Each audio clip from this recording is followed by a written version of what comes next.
చూసాం. ఇప్పుడు మహమ్మద్ బిన్ తుగ్లక్ గురించి చూసేద్దాం. Let's start.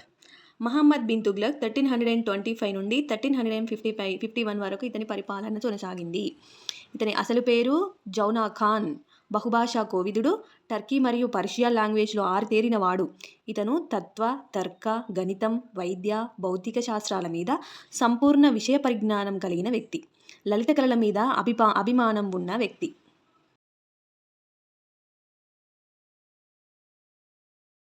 ఇతను హ్యాండ్ రైటింగ్ చాలా బాగుండేదంట, రత్నాల్లాగా. ఇతను పరమత సహనం చూపాడు. సతీ సహగమనాన్ని రూపుమాపడానికి ప్రయత్నించిన మొదటి ఢిల్లీ సుల్తాన్ ఇతను. ఢిల్లీలోని మొయినుద్దీన్ చిస్తీ దర్గాను సందర్శించిన తొలి సుల్తాన్.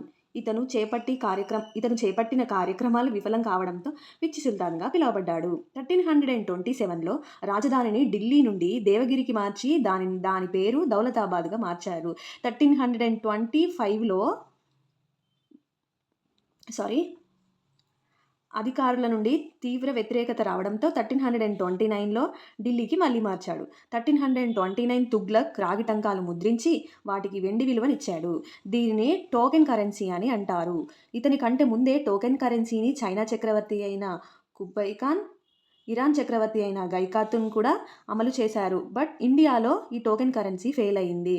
ఎడ్వర్డ్ థామస్ తుగ్లక్ టోకెన్ కరెన్సీని పొగుడుతూ ప్రిన్స్ అమాంగ్ ద మోనియర్స్ అని పిలిచాడు.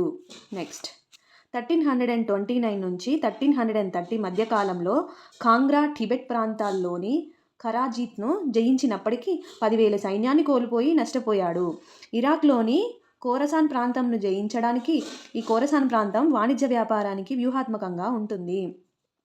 ఖోరసాన్ ప్రాంతాన్ని జయించడానికి సైన్యాన్ని ఏర్పాటు చేసి వ్యయాన్ని చేసి చివరి ప్రయత్నంలో విరమించుకున్నాడు. 1333-1334లో గంగా యమున అంతర్వేది ప్రాంతంలో గరి అంటే ఇంటి పన్ను మరియు చరి పశువులపై వేసే పుల్లరి పన్ను అనే కొత్త పన్నులను విధించాడు.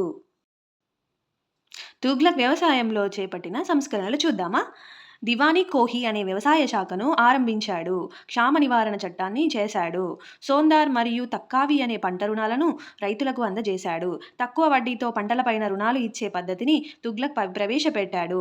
మొఘల్ కాలం నాటి చరిత్రకారుడు అబ్దుల్ ఖాదిర్ బదౌని సుల్తాన్ మరణంతో ప్రజలకు సుల్తాన్ నుండి, సుల్తాన్కి ప్రజల నుండి విముక్తి పొందారు అని వ్యాఖ్యానించారు.